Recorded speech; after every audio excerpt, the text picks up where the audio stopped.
We're on a mission to set our own traditions here at Accounting High, and we need your help and feedback to do it. If you have a few minutes to spare, we would so appreciate it if you took our listener survey linked in the show notes of this episode. Boom. We might call this episode Ed Sullivan Show because Ted and Ed, same name. The certificate does say Edward on it. His birth certificate and his CPA certificate. Both certificates say Edward. Accurate. Good evening, ladies and gentlemen. Tonight, live from New York, the Ed Sullivan Show. And now, here he is, Ed Sullivan. We have to start by telling what Scott did at the golf course when we played. Like he had forgotten that we were supposed to be playing golf. But then he got to the first tee. And the starter comes up and he's like, one of you hasn't paid. And I got a par on the first hole. The starter comes up and says, one of you hasn't paid. Oh, yes. And Scott said, I have to pay? Yeah. I thought Jason paid for me. And I'm like, I'm not paying for you. And then he said, are you going to make me go to the car and get my wallet? You invited me out to Southern Pines. I mean, I thought you were paying too. I wasn't going to pay. Anyway, that's Scott for us. I think I tell that story to everybody because that's like the most baller thing. Are you going to make me walk back to my car and get my wallet? Like he left his wallet in his car. Did you even leave your wallet in your car? Or were you just saying that? No, I always leave my wallet in my car. Anywhere I go, I can pay with my watch. And I don't even need my phone to pay with my watch. Okay. I'll be honest. After you gave me your card and I went in there, I saw they did take Apple Pay, but I still paid with your card. So, thanks.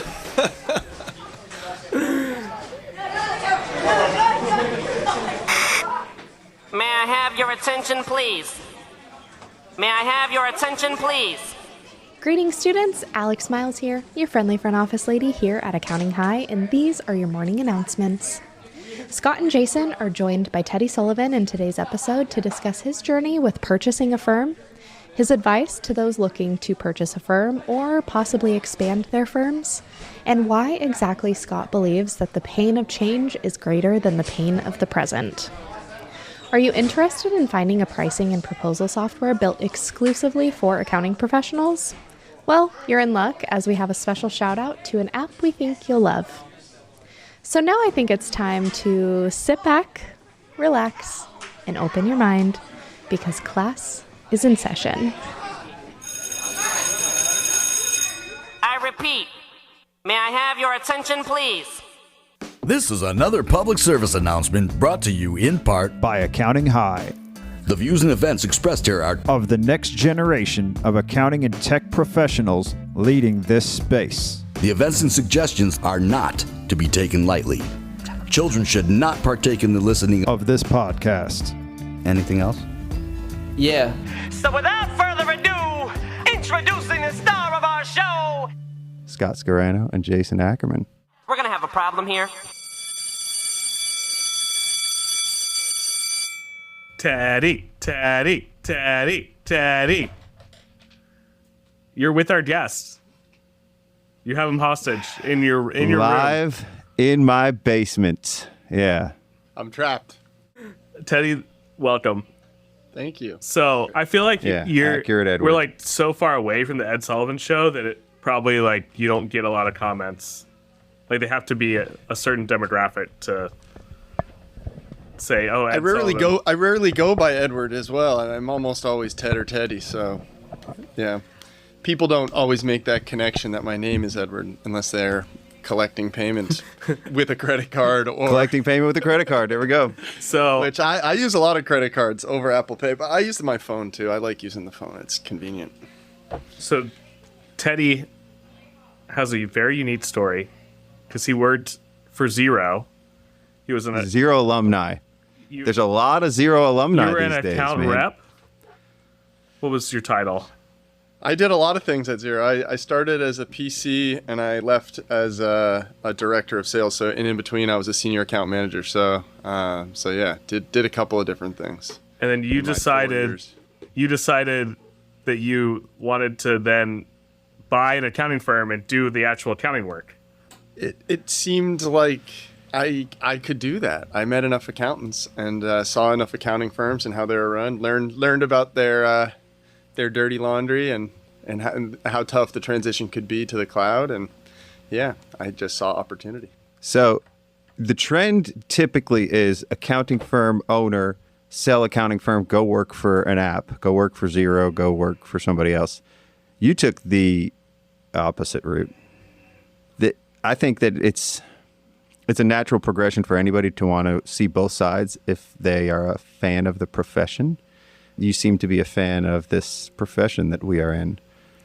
Is that correct? I think that's fair. Is your firm for sale, Scott? It is. Absolutely for sale.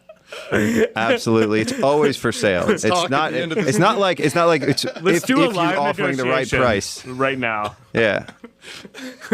I got a good firm. I got a pretty good cash machine now. I was listening to our latest episode we just released today, and my margins were pretty poor last year, but that's also because half the year things changed. And we're sitting pretty right now. Things are going pretty well right now. So what I'm hearing is when we play golf in Nevada, you're going to pay for me. Actually, Nicole paid for me to play golf this time. I'm just there for the entertainment and the company, man. I'm not like a professional golfer like Teddy here. We could get into that too, but I want to set the stage here. Teddy, you were originally from where? Boston, or south of Boston, Duxbury, Massachusetts. Boston. What got you into accounting in the first place? Like, what got you into the Xero world?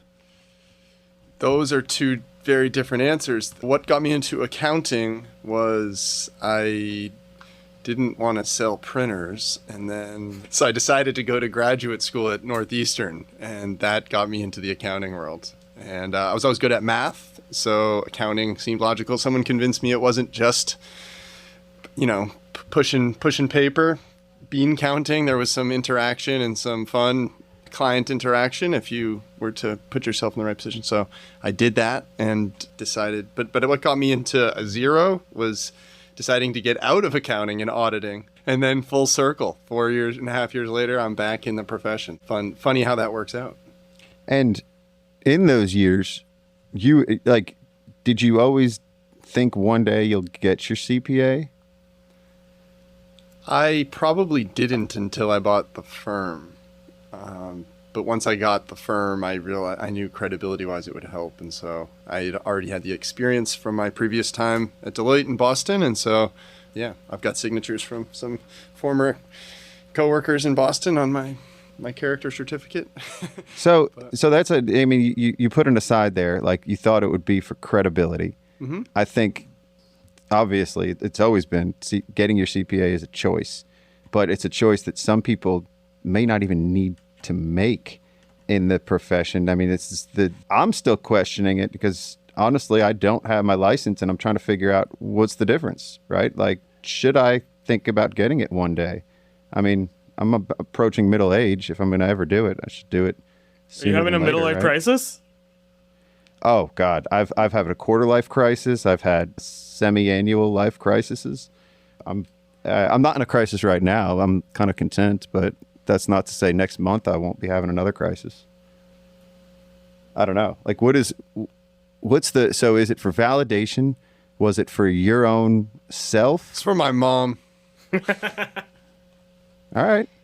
That's enough right there, right? There still comes a point. Sometimes we just want to please our parents. I'm not even joking. That's definitely part of it. But there comes a point when you get to a certain level where you need something that a CPA is still very valuable. Another reason I got it? As I went through the firm buying process, it really limited the firms I had an opportunity to even look at their numbers to potentially buy them. So I went through brokers and looked through a lot of different opportunities before buying the firm that I did, but I wasn't even able to talk to a lot of them because I wasn't a CPA. And so I wanted to make sure that was different if I ever went through that process again in the future. So I'm interested, talk about, so you decide, hey, I want to buy a firm. Talk about the process of how you went about buying the firm, what you were looking at as far as the type of firm that you wanted to buy. There were a couple of metrics that were really important to me. One was percentage of revenue going to the owner. That was the number one metric I cared about. If that was north of 50%. Even if the owner was doing a lot of the work, then that was something that I was excited about. And then the second thing I was looking at really closely was I wanted to make sure there was a large percentage of bookkeeping revenue. So bookkeeping revenue, I wanted to be more than 50% of the income. And a lot of the listings, that percentage is really high on the tax side. And I didn't like that because that's hard to sustain throughout all 12 months. So those are the two metrics I was most concerned about. And then location was less of a concern, but I figured it out, and it worked out here in Raleigh, right next to my friend Scott. So hung out with him in my early days here. He actually gifted me a bookcase. So Yeah. So how Gave him a bookcase as a welcome gift. how many firms did you look at their numbers before you found this one in Raleigh that you ended up buying? They're willing to give up the numbers pretty easy. I probably looked at the numbers of 20, 25 firms. I spoke to 2, maybe 3 different firm owners. So you can get the numbers, and then if you like them, you can then follow back up. So yeah, probably 20, 25. So when you were talking to these firms, what were you kind of looking at as you talked with them? Do I trust this person? Because if I don't, then the numbers don't matter. I need to run away. That's the first thing I'm trying to figure out when I meet someone like that. Then do I like them? Because you're going to have to spend a lot of time with this person and yeah, trust them through a transition process where they could kind of screw you or make your life easier. So if they care about their clients and their employees, then that's obviously a really good thing too. So those are kind of the things that I'm trying to gauge as I go through it. But So you said location doesn't matter, yet you moved from Canada to Raleigh, North Carolina after buying this firm here. So did you always intend to buy a firm and move wherever it was? Were you looking across the country? I had aspirations and still do of having totally remote firm or the opportunity where some employees can be totally remote. So I saw it as I would need to potentially live there for a period of time to build trust with employees and establish that process and culture. But that was my plan, and a little harder in execution than in plan, but that was my plan. What's hotter than $1 million cloud firm right now? I mean, are there many remote only firms that are for sale when you were looking? Very few, usually 1 or 2 in North America. And for context, there's probably 1,000 firms for sale at any given moment. So yeah, very, very few are fully remote. A lot have some remote employees, but very few are fully remote. Did you look at any of the ones that were remote? Those 1 or 2? I spoke to a broker about one, but the firm owner wouldn't take a meeting with me. I tried to get a meeting. That's the other thing that happens. You'll say, hey, I want to talk to this person. They're already talking to 2 or 3 people. So the broker's like, we're not going to have them talk to more than that many people at any given moment. And if one of those turns into an offer, then you don't get in. But Okay. All right. So that part's interesting to me because, again, when you're buying a firm and it is highly localized, I don't know the right phrase or term there, but if all of their clients are local, if a lot of the interactions they have with clients tend to be still somewhat face-to-face, that's a pretty big hill to climb post-acquisition to get them remote. Are you doing that with the firm you've purchased? I'm working hard to establish processes to make that easier. I'm not beating it with a sledgehammer, you could say. I'm trying to nudge it, and a lot of people are happy for some of those changes and a few people aren't. So yes, but not 100% is my answer. I think it's hard to buy a completely remote firm because then it's hard to manage. Like if you're brand new and there's people all over the country, that could potentially be harder to manage than if you have everyone in one office to start. I think it would be easier to do that and make them remote than start fully remote and try and change cultures and stuff because you never see them. My 2 cents. So, well, no, that's a good point. It's a really good point because if you're looking at it from an acquisition point of where you want to acquire talent and the employees of a firm, then yeah, that's probably great to have them all centrally located. But for clients, honestly, you're much better off if it's a client acquisition and a revenue acquisition. Then your clients could be anywhere, and that might be better. You know, it's not like you're going to corral all your clients in one place. You definitely don't want them all in one room at one time. Yeah. So I think the client, like more and more client meetings are going virtual, even if they're local. So right, but changing the client's mindsets on you have an office, you don't have an office. I've been through that in the past year. I think it's much easier to change the mindset of the employees than the clients. I tend to think that over time. I think the employees think that the client, they use the client as a reason why they can't change. The client will never want that, but really they don't want it. I think the clients, especially post-COVID, like, they get it. Like, so many people get COVID all the time now. It's like, hey, I have COVID. We got to move this meeting remotely. I think it used to be a lot like that, but I think it's changed post-COVID. Unless your demographic is just really, really old people that you do tax returns for that don't have computers. But that's just. So are you saying that rare. it's more desirable to purchase one of the 998? I'm not necessarily firms for sale, saying that. or the two. I'm saying if you were like Teddy, and you don't have a firm, you want to buy a firm, I think it would be very hard to buy a remote firm. I think the way he did it was good. I think if you were a firm that was already remote, like if you were going to buy a firm now, buying a remote firm makes total sense for you because you already have the processes in place and know what you're doing and you can bring people into something. But if Teddy were to step into a fully remote thing, that could be difficult. It could work. Well, he stepped into a fully localized one, and now it's proving that processes are difficult to create. So somebody may have already had all the processes in place to manage. Well, Teddy, what do you think? I think Scott's firm has a head of operations. It'd be easier to get his firm because that person would be really key. A firm my size doesn't have that role, and so it would be. Yeah, so you were looking to buy. I was lucky. I got a mentor, but the old firm owner is a mentor to me. So I that was a big part of my success, or why it's gone well. So that's part of. And again, I didn't necessarily know that I was seeking that out, but it kind of worked out that way, and I'm really grateful. So that's part of it too. And when you were looking to buy a firm, you're looking to buy like a couple. Did you have a employee range of what you were looking for?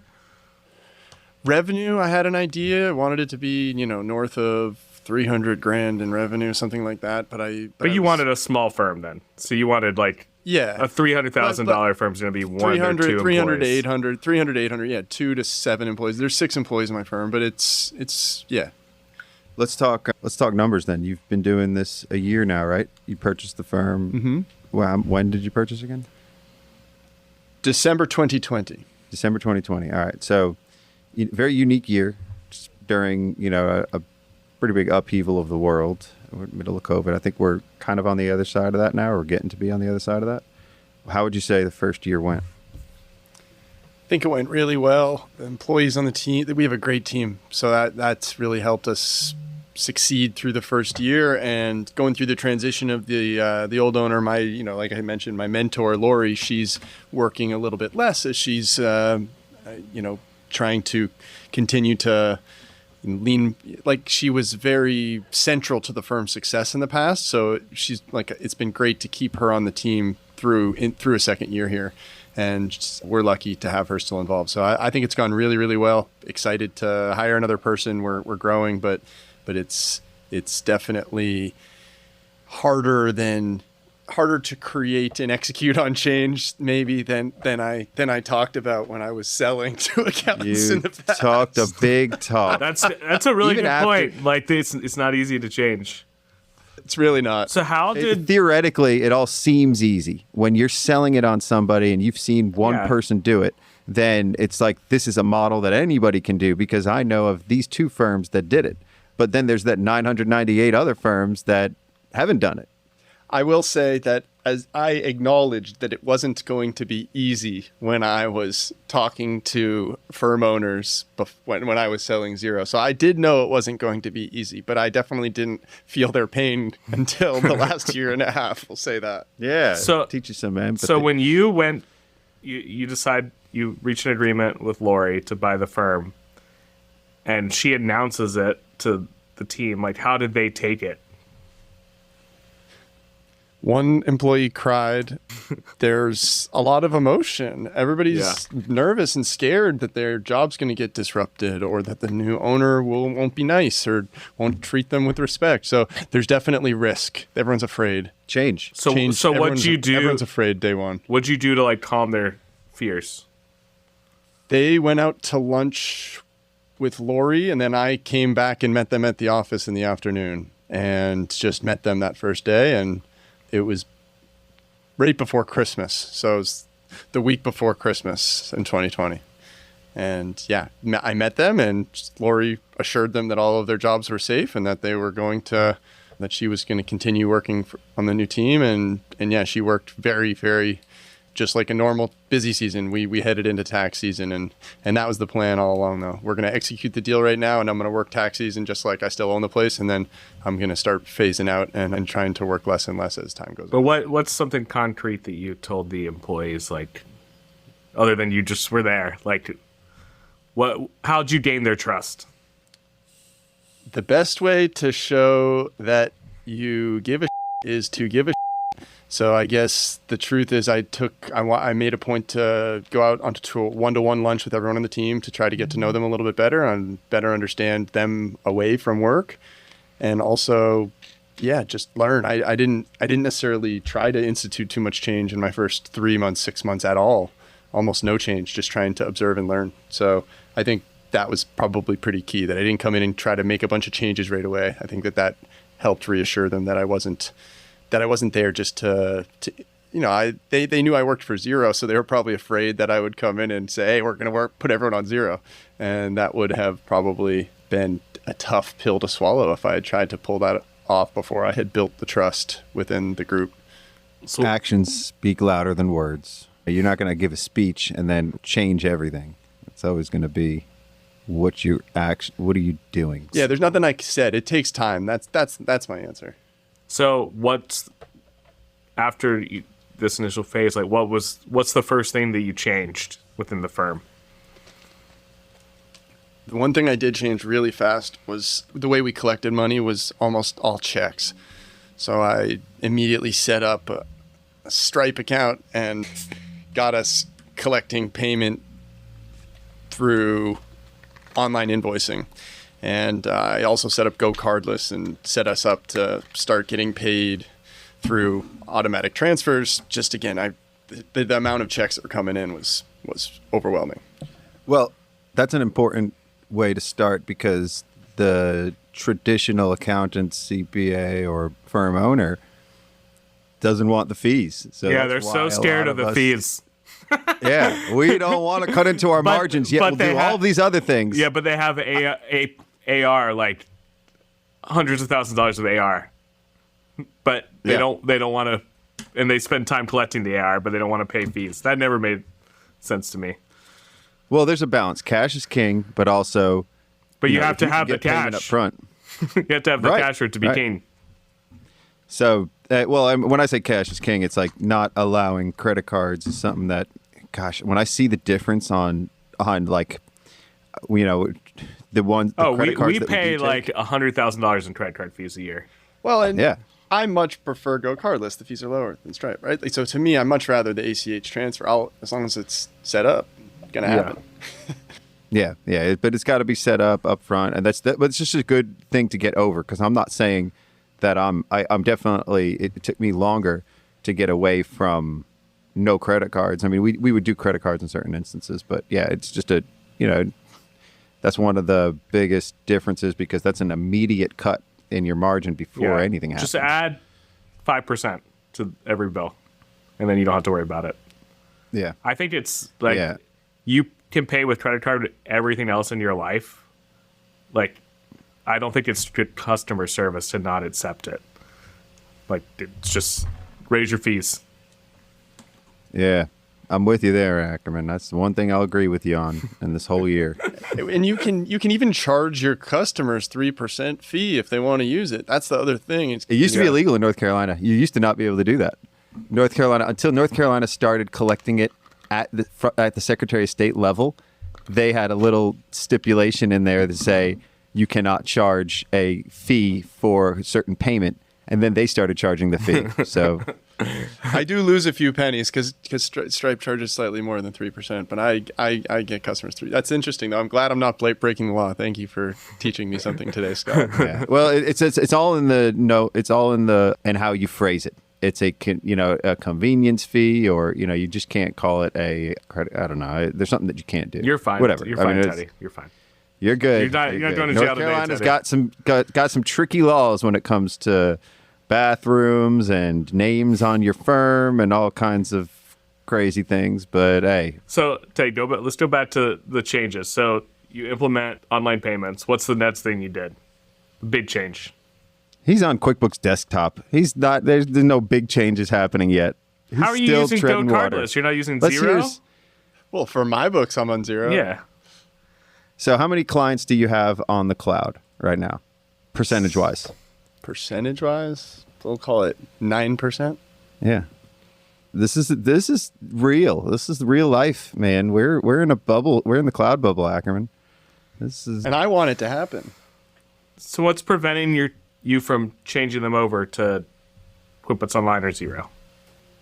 The team isn't confident and comfortable using it, and I'm going to create a situation where I'm going to have a ton of frustration and a lot of things on my plate if I was to make that executive command. The pain of change is greater than the pain of the present, because there is no pain in the present for you.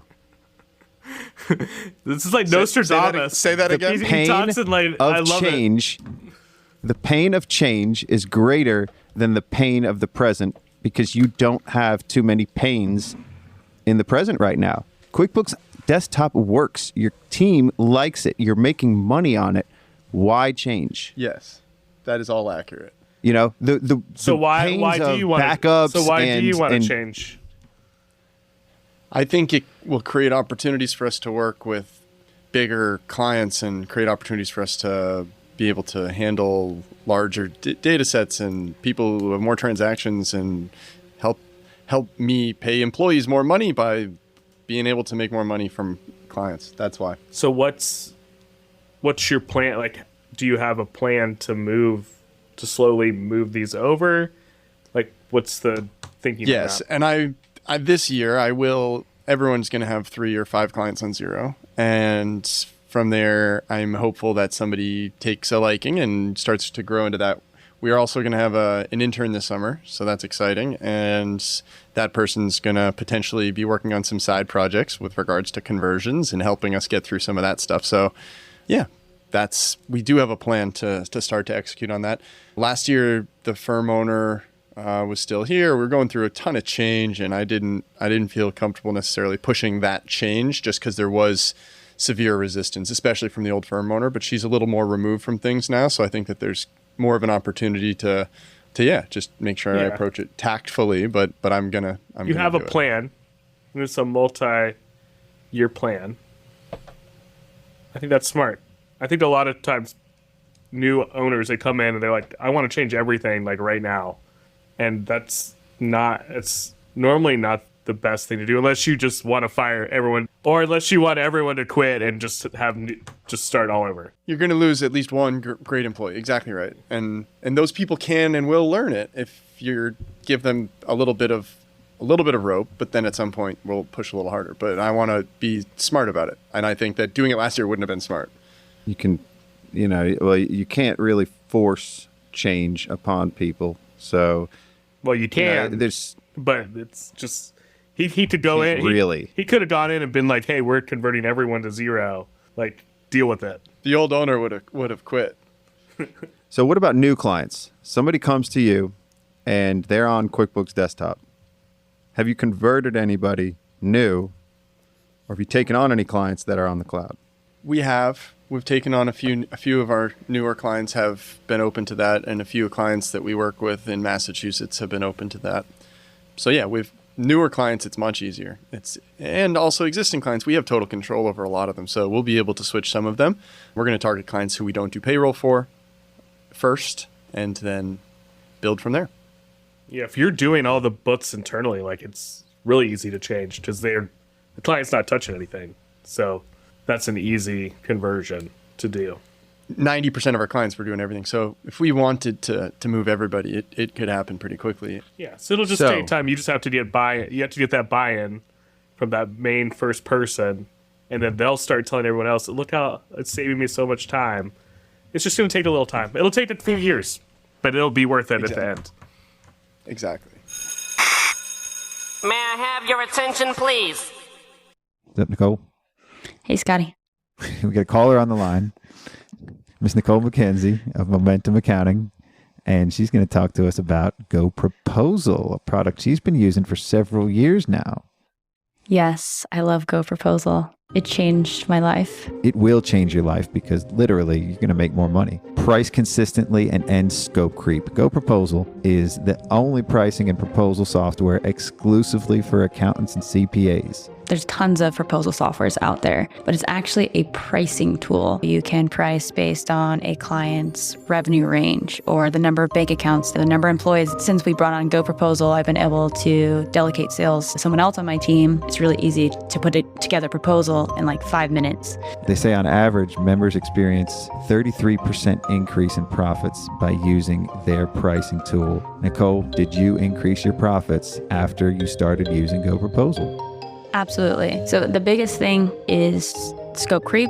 Before GoProposal, a lot of times it was a handshake deal. It'd be a fixed fee, but what was included in that was pretty unclear. GoProposal gave us a very good foundation in terms of what the actual scope is. If a client requests something out of scope, we can come back and give them a price for that extra project. So we're not giving away free work. It makes repricing so much easier because you just go back, change everything based on the current number of transactions, current number of employees, because their volume's probably changed over time, and then it spits out a new number. So it's like really easy to show, here's where you were when we started, here's where you are today. It's that roadmap and a way to anticipate different services that you're going to add on. Consistency in pricing is so important, especially professional services. You're not actually negotiating on the price, you're negotiating on the services. You just reduce the scope and then it can align with their budget. You can still value price, but at least you have the base scope. And then if you want to move it up or down, depending on how price sensitive that you think that prospect is. James Ashford was a magician before he was a software developer. And he really was. The sales process is very much a magic trick sometimes. And if you could really wow them and give some showmanship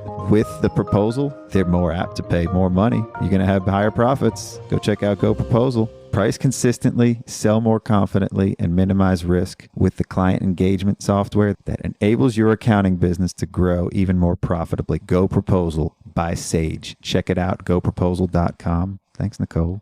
Thanks, Scott. This was fun. GoProposal powered by Sage. So let's go back to mindset shifts. Pre-CPA Teddy was already ready to do another acquisition. Before the first year was even over, you were pretty deep into, I'm going to acquire this firm. And then if it wasn't that one, I'm going to acquire this one. And I'm going to, you were very, very hungry. You were anxious to change things. I'm going to buy all the clients' scanners. I'm going to do all of this. You were it was inspirational for me to hear all of this talk. You were convincing me that this was the way. And, what the happened to you, man? I think it immediately, when you got your CPA, you went from a CEO to a CPA. And I'm not saying that in a bad way or a good way, but it's almost like you got more realistic, you got more grounded the second you got the license. And it might not have even been that. It could have been something totally different, and I'm just drawing conclusions. But I'm going to speak very vaguely about the two opportunities Scott's talking about, since I have signed non-disclosure agreements. Is one of them Scott's firm? One of them may or may not have been within Scott's network, and one of them was not in Scott's network. It was a pageant firm that he decided not to buy, but I don't think that's the point. It wasn't the point of buying a pageant firm or whatever firm you wanted to buy, because you haven't made another acquisition, but you did go pretty deep in that process. I got really deep with a different firm, and it almost happened, but didn't. But that was a decision by the other side. So. Oh, interesting. Okay. So that being said, I'm pretty grateful. I think that this tax season would have been wild if I had a second firm on my plate, and I think I'm grateful that it didn't happen. But everything happens for a reason. I learned a ton going through the process a few more times, and that hopefully does eventually happen. But I was excited to learn more and meet some smart people and see how they ran their firm. One of my favorite parts of going through the process, even in the failed attempts, was just learning about how other firms go about their business, and it's fascinating to see the different ways people package up and sell similar services, whether it's bookkeeping or compilation agreements or engagements and stuff like that. So just write up, CAS, bookkeeping, Six accounting names for the same thing. And you can charge different prices if you sell it differently. So that's it's all in the packaging. It's all in the productization. So what are you most excited about your firm going forward? Using more Xero with clients, truthfully. And I don't want to be too big of a Xero homer, but that's the truth. So, it's to me, like I have a loyalty to Xero. They've imprinted on me. I love everything about Xero. But then again, you have QuickBooks Desktop. Wouldn't it be easier to take more QuickBooks clients on? Most people know what QuickBooks is. Like, what's the draw to Xero for you? This distinction, I guess. This comment was brought to you by Xero. I am resentful of QuickBooks. I don't know how to tell it to you. Like, Intuit, I just resent them. I do. I pay them a ton of money. We use their tax software. Like, I don't know how else to say it. I don't think I should go deeper. But so as a company, as a corporation, Intuit isn't somebody you want to align with, I guess, is what you're saying. That's very fair. Okay. And I also think they're a genius, smart company that's been obviously very successful, and their products are really strong. And like I said, we're using 80 to 90% QuickBooks Desktop. So it works. And that's part of the reason that it's a tool. I always saw it as a tool. As is Xero, and I need to remind myself of that sometimes. Yeah, me too. I think Xero is a way of life. It's not necessarily a tool. Wow, you bought the Kool-Aid so hard. Mindset. It's a way of life. Oh God, yeah. Scott's gonna sell way too of life. Go work at Xero. It's a way of life. Xero and Apple. Zero's a way of life. Oh God, yeah. It is. We play golf with Dave Emmerman as well, by the way. We need to get when we go to engage. We need to tell Ben Richmond that Xero's a way of life. Dude, I just saw Ben last week. Ben is a way of life too, man. He's healthy now. He's looking really good. He's lost a bunch of weight. He's got a good way about him too. He's Teddy, are you going to engage? Are you going to AICPA engage? I'm not. Is it in Vegas there? Yeah. I haven't booked a ticket yet, but that could happen. Ben Richmond, actually, Scott and I have gone on sales calls together. So yeah, definitely somebody who I've worked with a bunch. And we got to get Ben on. So here's a recommendation. I think we can have some great conversations with him. He'll get you some viewers. Some people will click for him. Yeah. People love him. Accountants just love him. He's well, that New Zealand accent, individual. sexy. Okay, here's my. And he's smart too, but he's not crazy. Let's call him. We can get him on the line right now. Yeah, we're like Donald Trump. Just get him on the phone. Okay, Teddy. Here's a suggestion for maybe to help get this change going slightly faster. You need to take one of your people, send them. You can go with them or send them to one of these conferences. And let them see it. You going there actually does no good because you're already bought into Xero. So that it's like you're drinking the Kool-Aid. You need to send someone who's not into Xero. You have to have a champion. What if I use my 2 tickets and sent the two? Yeah, I think that have a product champion. That would be a better of time than you going. Not that you going is more for networking and meeting other Xero firm owners and stuff, but for them, like the actual seeing Xero and how it works and learning other people, I think that could get some buy-in. I like your thinking. Engage is also a great conference because they have like 200 vendors there, and there's always like new stuff that you've never heard of. Like that's where we actually found out about Xero and Gusto and all stuff 10 years ago when they were first starting out. So that's why I go to Engage, like just the vendor space, like the CP stuff. I'm like Scott, don't do that. But the vendor stuff is amazing. Well, we were talking about the mindset shift of buying up firms. is there another acquisition on the horizon? Are you waiting for the right opportunity? Because I don't think you're done with this one yet. I think, like, to be honest, I think you want to set the foundation to the model of how you want to grow. You're going to have a fragmented system if you buy another firm, or you could buy a firm that's cloud-based and then start using that as the model to transition your current firm. I don't know. I'm just spitballing there. I feel like this whole episode is a big sales pitch from Scott trying to sell me his firm so that he can go join the Xero. It's really not. Team. I mean, I'm actually kind of happy with my firm at the moment because I'm making money. Like when I wasn't making money last year, I was like, what the is this even worth it? But yeah. So last year you would have sold to me? Oh, hell. Last year it was a lot lower price. just wait 3 months. Yeah. $3 million is my price right now.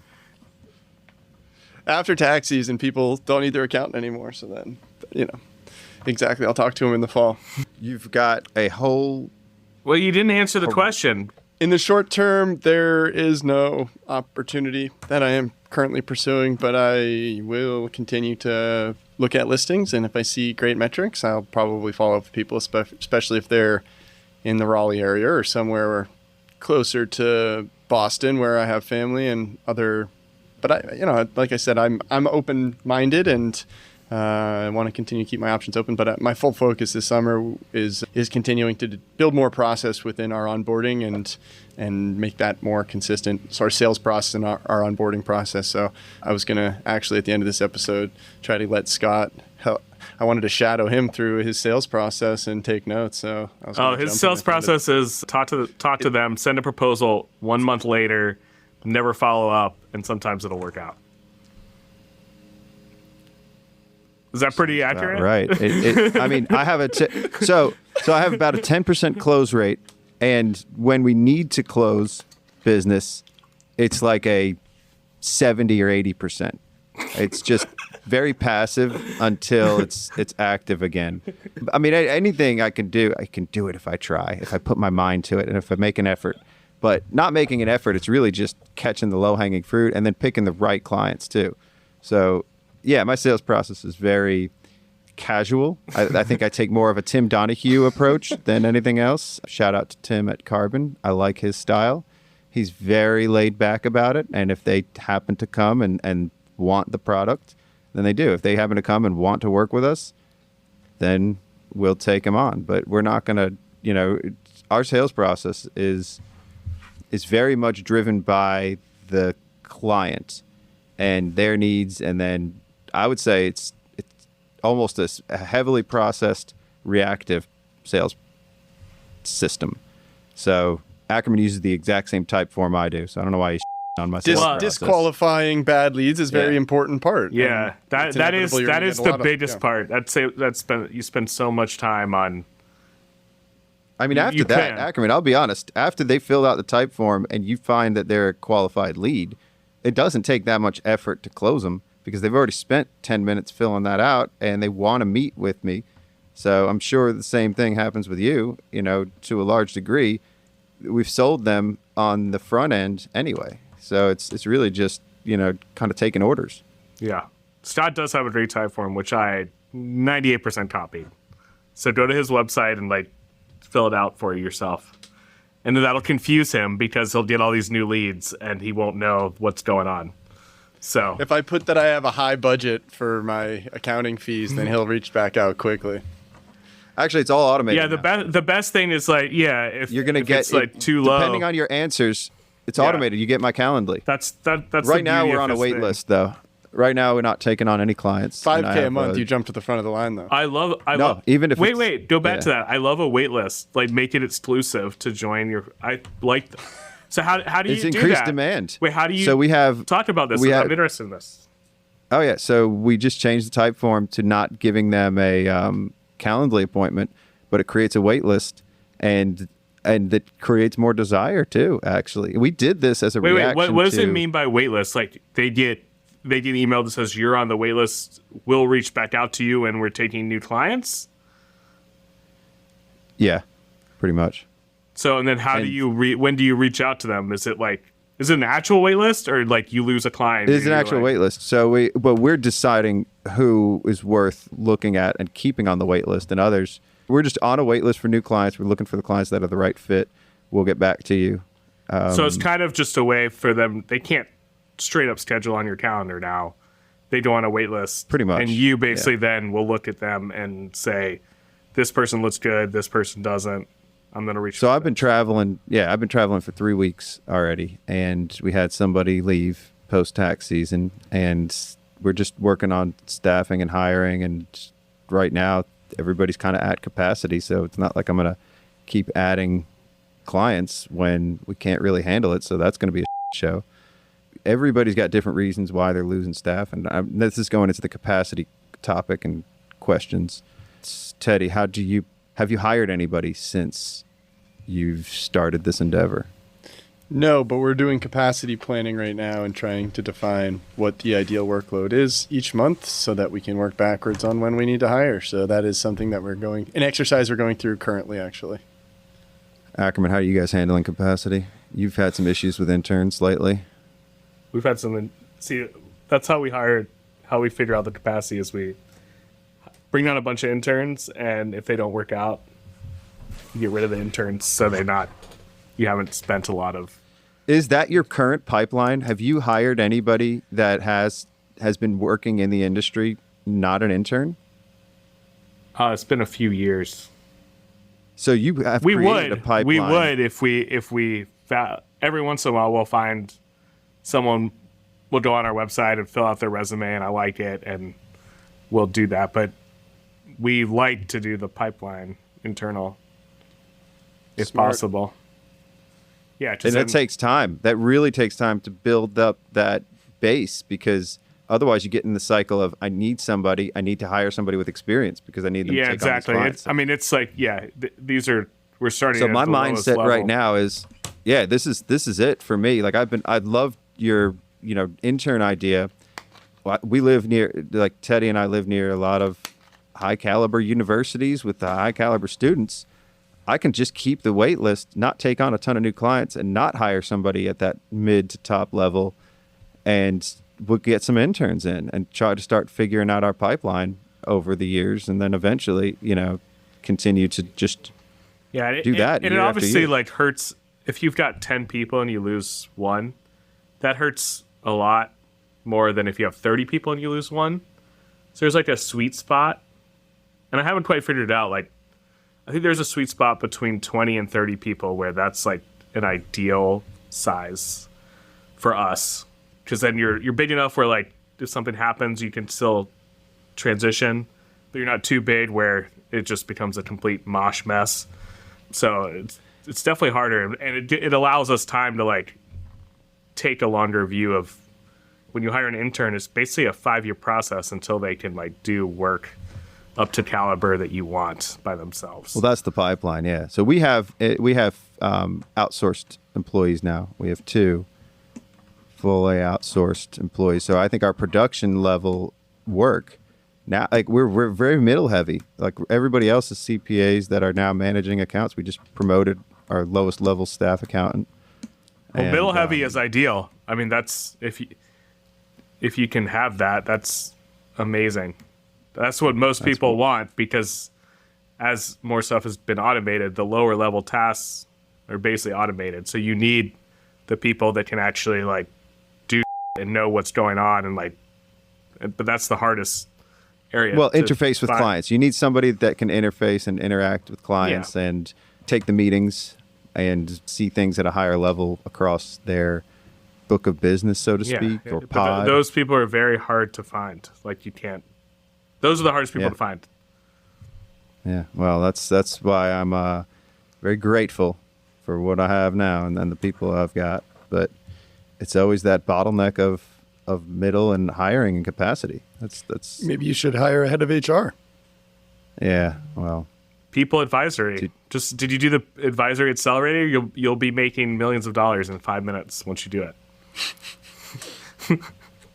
Okay, Teddy, tell us. So you've gone through all this process. Give us a piece of advice for someone who's maybe was you 2 years ago and is looking to buy a firm or expand or do whatever. the most important thing is to trust the person that you're getting into business with. But I also think you gotta look at those metrics and how much work is that owner doing. Those are some of the things you gotta think about and consider. And are you going to be doing that same amount, or is it going to be different? And just trying to, it never goes to plan. So the more you plan and continue to reiterate fast, the better it'll go. That's excellent Feedback advice. loops. Keep them tight. Keep them closed. Over communicate. Communicate. I think we need, like, Scott now talks in, like, rhythm rhymes because he's a rapper now. But I'm not a rapper. We need to, like, all these things. We need a website for him, Scott. We need on the everything. Scott's wisdom. Oh, we're already working on that. I just started working with our new marketing. Scott's Sage advice. Yeah. Well, we just had somebody from Sage on yesterday. James Ashford from GoProposal. A Scott and Nicole episode, actually. And it was pretty good. He does a lot of that stuff. They have marketing manager, and he has his own platform of like videos and stuff. He's got a pretty big following. He speaks in soliloquies. He's very eloquent. He's written a couple books. But James Ashford, shout out to James Ashford at Sage GoProposal. But the could be a sponsor. All that stuff, the marketing stuff. Yeah, eventually. Marketing. I've got my cuñada, my sister-in-law, has set up Instagram account, and she's setting up all the social accounts for Accounting High. We're going full force, rebrand, website, everything. Sons of CPAs doesn't even have a website. I've been trying to get Ackerman to do that for a year now, and he's not doing it. So it's porting over to a new brand. We're going all out. Accounting High, baby. We are all students at Accounting High. We're all learning. We're the next generation of accountants still. It's still the next generation. We're just graduating middle school, grammar school, going to high school. Say we were the Sons of CPAs. Now we've done a rebrand and we're Accounting High. Yeah. Okay, Teddy, we're gonna. It's gonna be Accounting U in a few years. That's my team. What do you guys like better, Accounting High or Accounting U? Accounting High is pretty. Yeah, Accounting High, because you smoke so much weed that it can't not be Accounting High. Yeah, but I gotta grow up at some point. But a lot of accountants, young accountants, smoke weed. You want that whole crowd to listen We're to at the edge of the change curve. If you're talking about weed and accounting, there is a small subset of accountants that are okay with that. Lean into it.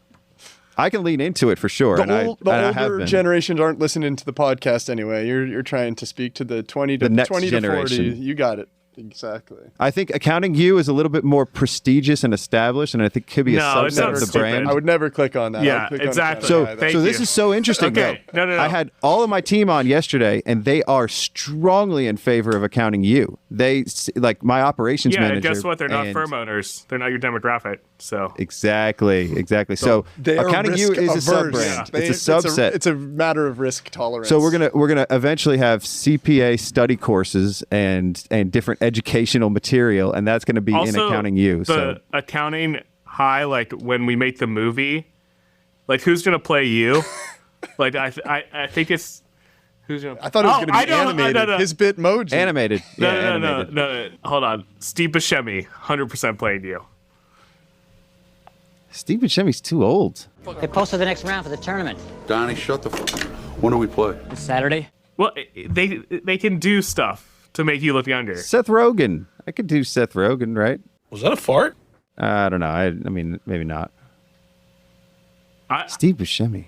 I just think. Where does that come from? Because I love Steve Buscemi. I love him. I think you have like you don't really look like him, but you kind of look like him. He's like you bring these like '90s actors into the mix here. Like, what is this? I think Christopher Walken would play me. Is he still alive? Talking to my guy all wrong. It's wrong tone. I mean, if we're gonna go actors, I want Edward Norton. He's my actor. Oh. Wow. No, that would be Teddy. Teddy kind of looks like Edward Norton. I can see that. That would have. Right. We're not good. Teddy's way better good looking than us. Is that why you said Scott Steve does Buscemi? have a good Bitmoji. I'm a big fan of your Bitmoji on the Sons of CPA little. Oh yeah, well that's still going to be the Accounting High. It's going to be the same. It's strong. I just have to say it's evolving. It's growing. To be serious, it's maturing. Scott has done way more work than me on this. It has been amazing and deserves all of the credit. I deserve very little credit, other than I have to listen to him a lot. So now we also has the real radio voice over there. He's got the late night DJ voice, which is it is the Ed Sullivan show today. All right, true. So I should start asking you guys questions. So I knew nothing about this world in the beginning. I've got to go. You did kind of keep me aligned. Are you trying to buy some firms this year, or what's your plan on that? We don't. He will never buy a firm. I wouldn't say never, but that's just not how I want to grow. How about you, Scott?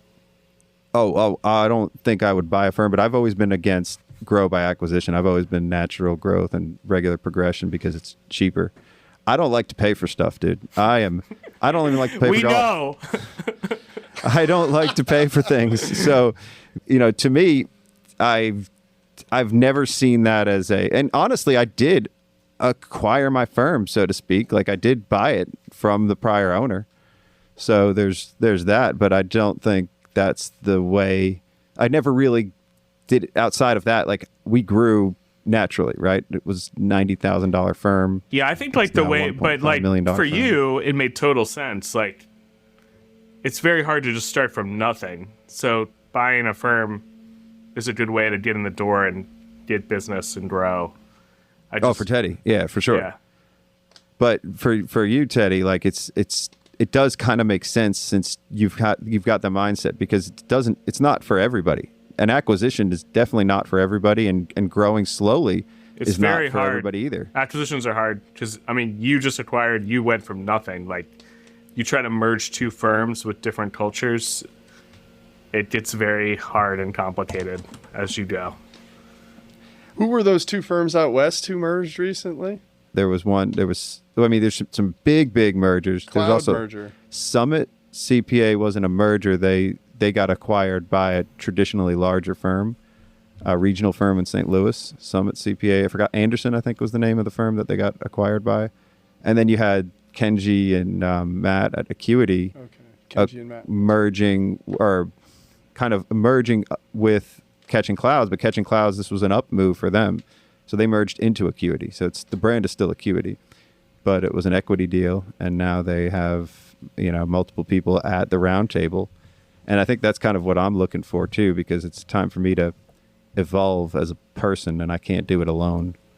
So I'm ready to have partners. What's the skill set that you're seeking in another partner, Scott? It's a good question. So I'm looking at somebody that aligns with vision, but I am very much a visionary. I don't have any of those integrator characteristics. I can't take things beyond, sometimes I can get things to the 50-yard line, but usually I get them, just to the 20. And then somebody else can take it the rest of the way there. This podcast, I took to the goal line. He punts the ball. Yeah, I took the podcast. No, I'm the returner. And I was the returner when I played football. I was the return, but I But you don't normally think take I a had any knee. return. You take a knee in the end zone and just... I never took a knee. I never took a knee. Teddy, this has been amazing. We'll play golf soon. Before we go, Teddy, where can we follow you if someone wants to follow you on LinkedIn or Twitter or wherever? I am on LinkedIn as Teddy Sullivan. I work for Human Resource Partners in Raleigh, North Carolina. Google me, search me. And if you have any resource-partners.com is our website. And if you want to complain about Xero, just send him an email too. He'll pass it on. I will forward that right on along to an old friend. That's what I'll do with that email. Shout out to Xero's This has been good. Too. I feel like Teddy could be a third wheel with us. We should he's good. Chop it up. The first episode of Accounting High, you have to be smoking a blunt like Joe Rogan and or Elon Musk. All the big boys do it. The first one for Accounting High, I will come up and smoke with you. You have. Oh, wow, really? You'll get high. I'm not going to actually don't do it in North Carolina. It's illegal here. Do it in a state where it's legal. Do it in a state where it's legal. Dave Leary said that eventually people will want to fly out and do interviews with me in person. He says I have a very engaging way about me that I can get anybody to talk about anything and let their guard down and let their hair down. You're like Oprah of the accounting podcasting. Oh my God, the Oprah of accounting. Put that on Accounting High. That needs to go on the t-shirt. I don't know. It's got a ring to it. Yeah, the big O. Okay, Oprah will play you in the movie too. Done.